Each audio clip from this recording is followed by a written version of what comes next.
जब कभी पुराने मित्रों से भेंट होती है तो मन अत्यंत प्रसन्न होता है।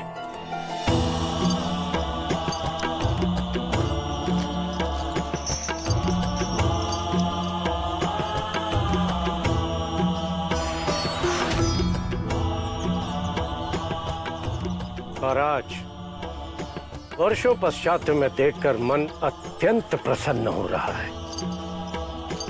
दुविधा है कि तुम्हें क्या संबोधित करूं। पांचाल नरेश तुम्हें कह नहीं सकता क्योंकि वो तुम रहे नहीं, और मित्र भी नहीं कह सकता क्योंकि वो अधिकार तो तुमने पहले ही खो दिया है। हाँ, मैं बंदी अवश्य कह सकता हूं, और यही सत्य है। नहीं द्रोण, ये सत्य नहीं है। मैं तुम्हारा बंदी नहीं हूं द्रोण। कदाचित तुम्हें तुम्हारे पिता ऋषि भारद्वाज के द्वारा दी गई नीति शास्त्र की शिक्षाएं याद नहीं है। मैं स्मरण करवाता हूं तुम्हें। द्रोण, नीति शास्त्र के अनुसार यदि तुम अपने पराक्रम से मुझे परास्त करते तो मैं तुम्हारा बंदी कहलाता। अपना बंदी कहने का अधिकार तुम्हें नहीं, तुम्हारे शिष्यों को है द्रोण। अरे सत्य तो ये है द्रोण कि तुम आचार्य कहलाने के लायक भी नहीं हो, क्योंकि तुमने अपने निजी स्वार्थ के लिए अपने शिष्यों को मुझसे युद्ध करवाया और दो मित्र देशों को आपस में शत्रु बना दिया। तुम तो अपने स्वार्थ में इतने अंधे हो चुके हो कि तुमने भगवान परशुराम से प्राप्त शिक्षा को भी अपनी जीविका का साधन मात्र बना दिया है। परंतु तुम्हें स्मरण तो होगा ना? हाँ, स्मरण तो होगा ना तुम्हें कि अपने दरबार में तुम्हारी उदंडता के पश्चात भी मैंने तुम्हें क्षमा कर दिया था। जानते हो क्यों? क्योंकि क्षमा करना एक राजा का धर्म होता है जो मैंने निभाया। इसलिए तुम्हें मुझे राजा द्रुपद कह के बुलाना होगा, समझे द्रोण? क्षमा तो मैं तुम्हें करूंगा द्रुपद, और जीवित भी छोड़ूंगा ताकि वर्षों तक तुम मेरी तरह अपमान की अग्नि में जलते रहो। यदि तुमने मुझे जीवित छोड़ दिया तो मैं तुम्हारी मृत्यु का कारण अवश्य बनूंगा। मृत्यु के भय से जो अपने संबंधों को भूल जाए वो द्रोण नहीं है द्रुपद। इसीलिए मैं न केवल तुम्हें जीवित छोड़ूंगा, अपितु तुम्हारा आधा राज्य लौटाकर तुम्हें अवसर दूंगा कि तुम अपने वचन को सिद्ध कर सको। द्रुपद, मैं गुरु और अपने शिष्यों को तुम्हें पराजित कर बंदी बनाने के लिए इसलिए कहा था कि ताकि उन्हें स्मरण रहे कि एक क्षत्रिय को इस बात का अधिकार नहीं होता कि वो अपने दिए हुए वचन को भूल जाए। द्रुपद, आज से दक्षिण पांचाल तुम्हारा और उत्तर पांचाल मेरा, क्योंकि अपने राज्य को आधा आधा बांटने का वचन तुम्ही ने दिया था ना द्रुपद? स्मरण है? इसे स्मरण रखना द्रोण, मैं ही तुम्हारी मृत्यु का कारण बनूंगा। स्मरण रखना मेरी बात को। तब तुम्हारे साथ साथ तुम्हारे शिष्यों को और संसार को भी शिक्षा मिलेगी कि यदि शत्रु पराक्रमी, क्षत्रिय और स्वाभिमानी हो तो उसे जीवित छोड़ना स्वयं के विनाश को आमंत्रित करना है। भ्राताश्री, यदि अपने गुरु की आज्ञा मानना धर्म है, द्रौपद के साथ अन्याय करना अधर्म नहीं है। एक शिष्य का धर्म गुरु की आज्ञा का पालन करना होता है, तो उसका उत्तरदायित्व एक शिष्य पे नहीं अपितु गुरु पर होता है। इसलिए हम सबसे कोई अधर्म नहीं हुआ है। हे माधव, द्रौपदी दिव्यांगना है ये तो आपने बता दिया, किंतु माधव, आपकी रची नियति का भाग और इस महाभारत के युद्ध के कारण द्रौपदी कैसे बनी? द्रौपदी केवल पांचाली या इंद्रप्रस्थ की पटरानी नहीं, उसकी यात्रा असामान्य है। और इसका कारण ये है क्योंकि वो मेरी सखी कृष्णा है। मृत्युलोक में जन्म लेने से पूर्व द्रौपदी देवलोक की पटरानी थी, स्वयं देवराज इंद्र की पत्नी देवी सची। देवलोक की पटरानी देवी सची, वो भी मृत्युलोक में? माधव, इसके पीछे क्या कारण है? और ये महासमर से उनका क्या संबंध है? द्रौपदी का ये संघर्ष पिछले जन्म से चलता आ रहा है, जब उनके पति देवराज इंद्र अपने अहंकार में आत्म परम सती देवी अहिल्या का सतीत्व भंग कर दिया था। अपने पति के इस अनाचार को देखकर देवी सची ने ये प्रण लिया कि वह पुरुषों की इस मानसिकता का विनाश कर देंगे। ओम अग्नये स्वाहा स्वाहा। ओम अग्नये स्वाहा स्वाहा। अग्नये इदं नमः। हे अग्निदेव, हमारे द्वारा दी गई सभी आहुतियों को आप स्वीकार करें और प्रकट हो जाए।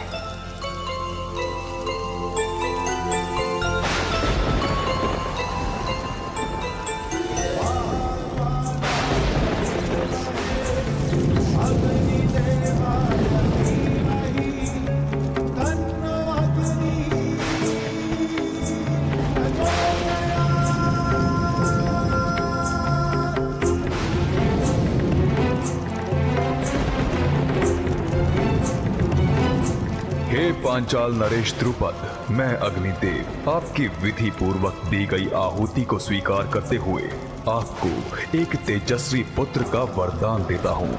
अग्नि से उत्पन्न यह तेजस्वी युवक आपके पुत्र के रूप में जाना जाएगा। यही द्रोण की मृत्यु का कारण बनेगा और अपने गुणों के कारण इसका नाम दृष्टद्युम्न होगा। हे अग्निदेव, आपके सुखार और आशीर्वाद के लिए आपको मेरा कोटि कोटि प्रणाम स्वीकार हो। देखा आप लोगों ने, देखा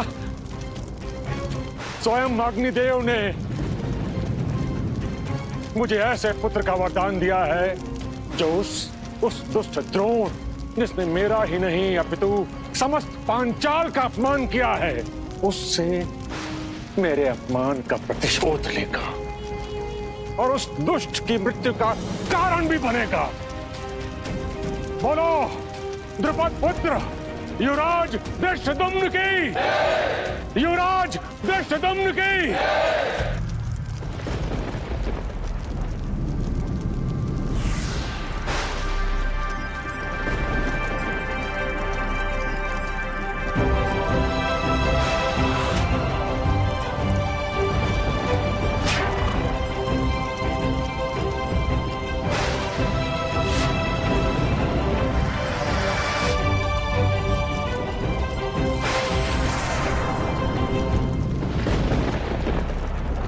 प्रणाम पिताश्री। आयुष्मान भव पुत्र, यशस्वी भव पुत्र, उठो।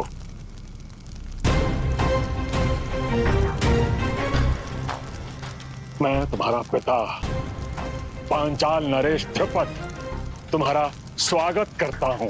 पिताश्री, मैं धृष्टद्युम्न आपको ये वचन देता हूं कि जिस उद्देश्य से आपने मुझे जन्म दिया है, मैं उसे अवश्य पूर्ण करके द्रोण की मृत्यु का कारण बनूंगा।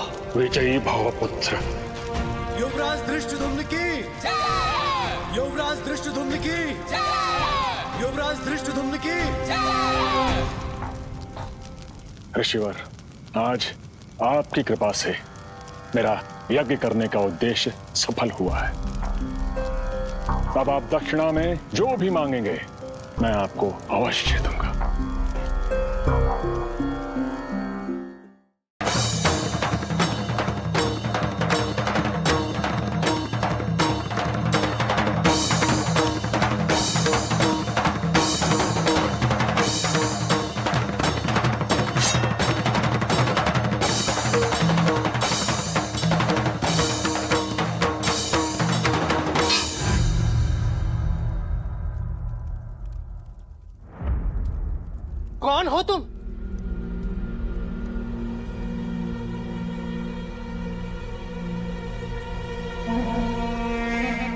मुकबधीर हो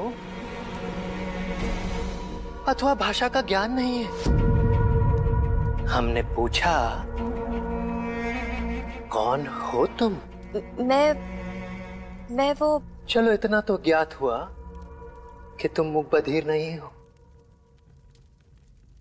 जाओ यहां से। परंतु आप कौन हैं? प्रश्न हमने पहले किया है, उत्तर भी तुम्हें ही देना होगा। तुम यहां आ कैसे गई? वो मृदंग की ध्वनि सुनाई दी, इसलिए यहाँ चली आई। जानने की इच्छुक हूँ कि आप हैं कौन। युवती, हमने किसी को भी यह अधिकार नहीं दिया कि हमसे हमारा परिचय पूछ सके। क्योंकि तुम हमारे कक्ष के भीतर आ चुकी हो, इसलिए पहले तुम बताओ कि तुम्हारा परिचय क्या? मैंने तो केवल जिज्ञासावश प्रश्न किया था। इसमें आपके क्रोधित होने का कारण क्या है?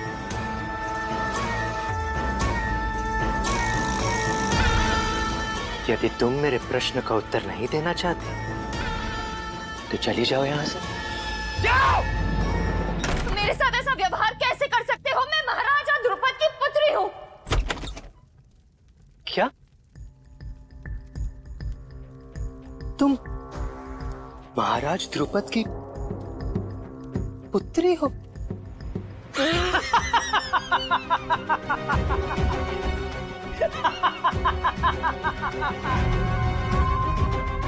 कहीं तुमने किसी मादक पदार्थ का सेवन तो नहीं किया है? महाराज द्रुपद की कोई पुत्री हो ही नहीं सकती। महाराज द्रुपद के द्वारा किए गए यज्ञ की जिस अग्नि से उन्हें पुत्र धृष्टद्युम्न की प्राप्ति हुई, उसी अग्नि से मैंने भी जन्म लिया है। इसीलिए मैं भी उन्हीं की पुत्री हूँ। इसमें हास्यपद क्या है? और आप इस तरह मेरा उपहास क्यों कर रहे हैं? ये हास्यास्पद नहीं है तो और क्या है? महाराज द्रुपद को एक और पुत्री की प्राप्ति हुई है। एक और पुत्री प्राप्त हुई का क्या अर्थ है? मेरे कहने के अर्थ और अनर्थ होने में कोई विशेष अंतर नहीं है युवती।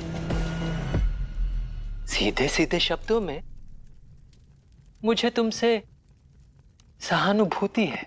सहानुभूति? सहानुभूति ही नहीं, अपितु दया भी है। और मुझे ये ज्ञात है कि तुम्हें इसकी आवश्यकता भी है। परंतु क्यों? इसका उत्तर भी मेरा प्रश्न देगा। महाराज द्रुपद ने तुम्हारे पिता होने के नाते तुम्हारा कोई नाम तो अवश्य रखा होगा। क्या नाम है तुम्हारा?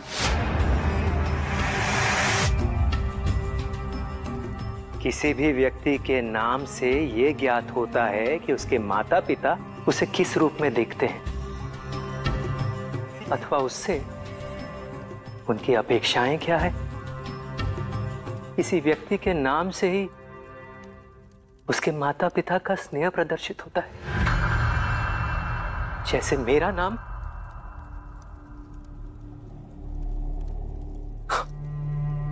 तुम्हारे पिता ने तो तुम्हारा कोई नाम ही नहीं रखा। क्षमा चाहती हूँ, किंतु नाम तो आपने भी नहीं बताया अपना।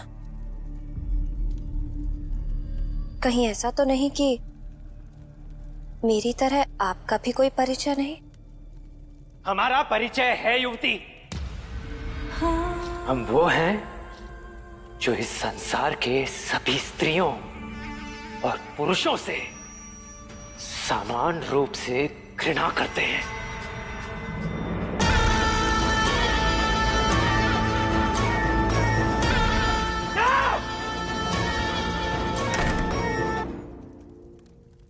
प्रश्न के स्थान पर द्वार ही बंद कर दिया।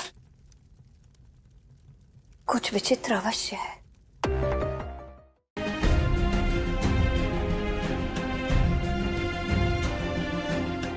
हे कृष्ण, मेरे जन्म का आधार क्या है? आपने तो कहा था कि यहाँ मुझे मेरे सारे प्रश्नों के उत्तर मिल जाएंगे, किंतु यहाँ तो केवल प्रश्न ही प्रश्न है और सब उत्तर ढूंढ रहे हैं। आप ही ने तो मेरे पिता को यज्ञ का सुझाव दिया था। इसका अर्थ तो यही हुआ कि सारे प्रश्नों के उत्तर आप ही के पास है। मैं आ रही हूँ कृष्ण।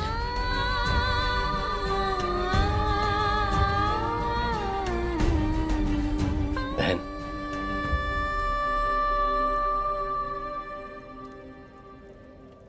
रख लो इसे, रख लो। इस हार पर तुम्हारा ही अधिकार है और भोजन अत्यंत स्वादिष्ट था, सच में।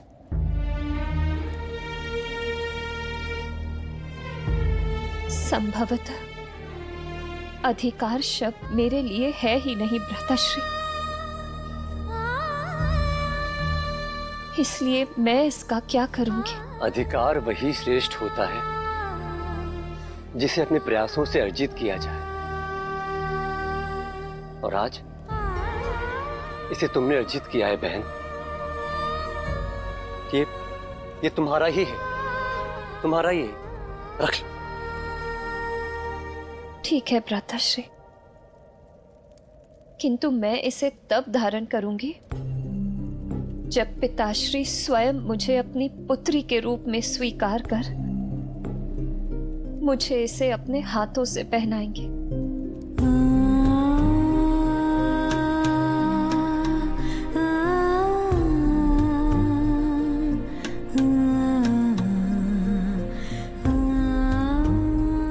देखा कृष्ण, मेरे भ्राताश्री भी मेरे लिए एक प्रश्न ही है।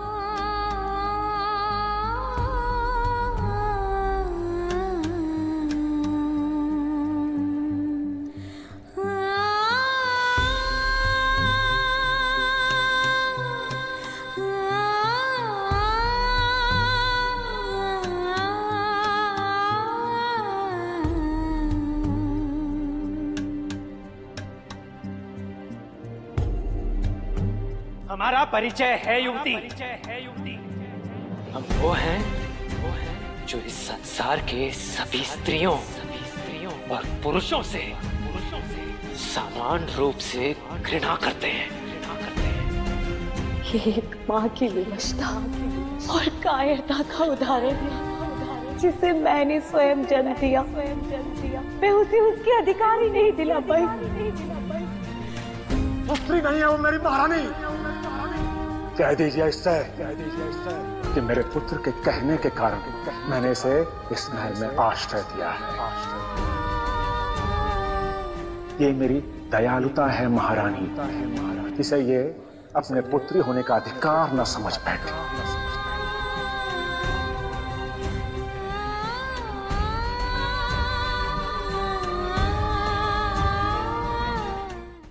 माधव, मेरा आश्चर्य यही, मैंने सदैव प्रश्नों से साथ खड़ी द्रौपदी को देखा है। मैं ये कभी समझ ही नहीं पाया कि उसके जीवन का आरंभ कितनी पीड़ा और कष्ट से भरा था। हाँ पार्थ, इस महाभारत की भूमिका बनने वाली द्रौपदी को केवल वही जान सकता है जो उसकी पीड़ाओं और कठिनाइयों का साक्षी रहा। उसकी पीड़ा और कठिनाई का साक्षी तो नहीं रहा मैं माधव, परंतु अनुभव कर सकता हूं कितना घात हुई होगी वह, कितना आहत हुई होगी वह। यह सत्य है पार्थ, आहत भी हूं और उसे कई कष्ट भी उठाने पड़े, किंतु पार्थ, द्रौपदी को उसका मूल्य तो चुकाना ही था। कैसा मूल्य माधव? पार्थ, जब कोई व्यक्ति युग परिवर्तन का कारण बनता है तो उसे कष्ट तो उठाने पड़ते हैं। यही कष्ट द्रौपदी की पीड़ा के कारण बने। परंतु माधव, इतनी कष्ट और पीड़ा सहने की क्या आवश्यकता है? बताओ पार्थ, एक साधारण सी शिला मूर्ति में कैसे परिवर्तित होती है? जब एक शिल्पकार उस पर प्रहार कर करके उसे एक नया आकार देता है माधव। इसी प्रकार पार्थ, जब कोई व्यक्ति संसार में काल में परिवर्तन लाने की चेष्टा करता है तो पहले स्वयं कष्ट सहकर उसे अपने आप को बदलना पड़ता है। और समय आ गया था कि द्रौपदी अपने पुराने व्यक्तित्व को त्याग कर नए व्यक्तित्व को धारण करे। और यह आरंभ था उस द्रौपदी का जो मेरी सखा बनकर इस महाभारत को उसकी नियति तक पहुंचाने वाली थी। और उसका प्रथम लक्ष्य था अपने नए व्यक्तित्व को खोजना। अशांत मन चंचल हिरण के समान होता है जो एक जगह टिक नहीं पाता। ऐसे में कोई भी चर्चा व्यर्थ होती है। अब तुम मेरी शरण में हो, निश्चिंत हो जाओ। अपने मन को शांत करने से पूर्व शरीर को शांत करना होगा। भूख और यात्रा से तुम्हारी ये दुर्दशा हो गई है। पहले भोजन ग्रहण करो, फिर वार्तालाप करेंगे। ताऊ, यूं तो कई भक्त आते हैं प्रभु के द्वार पर, किंतु आज तक प्रभु ने कभी अपना आसन या भोग किसी को नहीं दिया। तो फिर इस कन्या में ऐसी क्या विशेषता है? कान्हा तो प्रेम का भूखा है रुक्मिणी। भक्त पुकार भर ले, खुद नंगे पांव ही दौड़ा चला जाता है। किंतु इतना अवश्य कहूंगा, कान्हा जिसे स्वयं अपने हाथ से खीर खिलाए वो स्त्री सौभाग्यशाली अवश्य होगी। और वैसे भी कान्हा के किस काम का क्या भेद और क्या अर्थ है वही जान। मैंने तो विचारना भी छोड़ दिया है। किंतु हां, ये बात है, कान्हा कुछ भी अन्यथा नहीं करता। मैंने कभी कल्पना भी नहीं की थी कि आपको अपने समक्ष पाऊंगी। ऐसा प्रतीत होता है जैसे आपने अपने स्नेह से मेरे सारे दुख और कष्ट हर लिए। पहले भोजन, फिर वार्तालाप।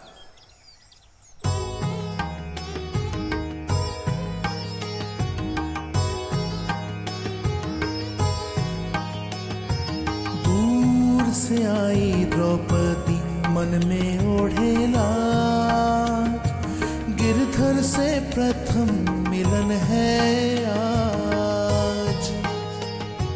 पग पग कर लिया कोसों का पथ पार, कृष्ण से मिली द्रौपदी आज पहली बार। लीलाधर की लीला परंपार, द्रौपदी को निज करवाते हैं आहार। प्रेम अद्भुत है, निश्चल है व्यवहार, द्रौपदी को निज हाथ से करवाते आहार। द्रौपदी को निज हाथ से करवाते आहार। आज तुम्हारी प्रथम यात्रा पूर्ण हुई है। विश्राम कर लो, अब तुम मेरे पास हो। निश्चिंत हो जाओ, तुम्हारी हर कुंठा का निवारण होगा। यज्ञसेनी, गिरधर सत्य कह रहे। आओ मेरे साथ चलो, मैं तुम्हें तुम्हारा कक्ष दिखा देती हूँ।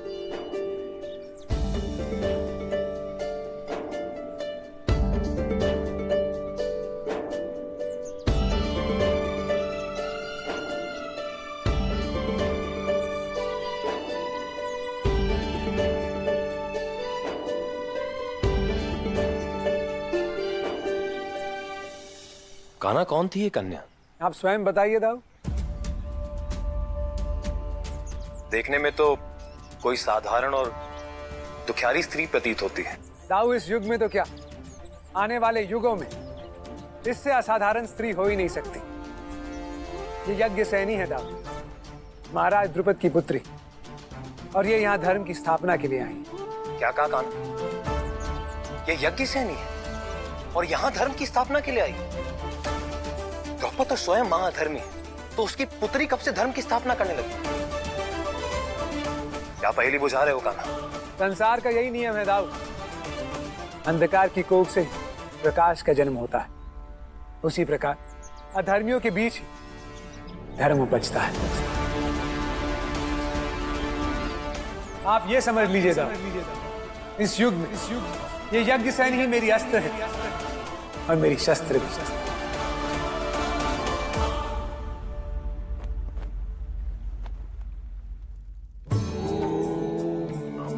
शिवाय ओम नमः शिवाय ओम नमः शिवाय।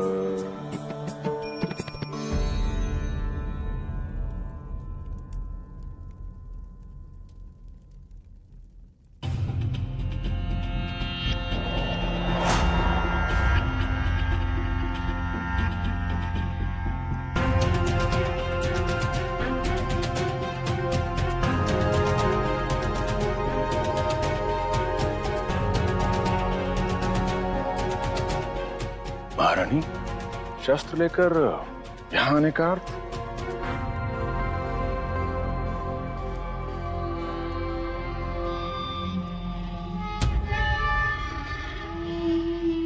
आपसे विनती है महाराज, इस शस्त्र से आप मेरा वध कर दीजिए।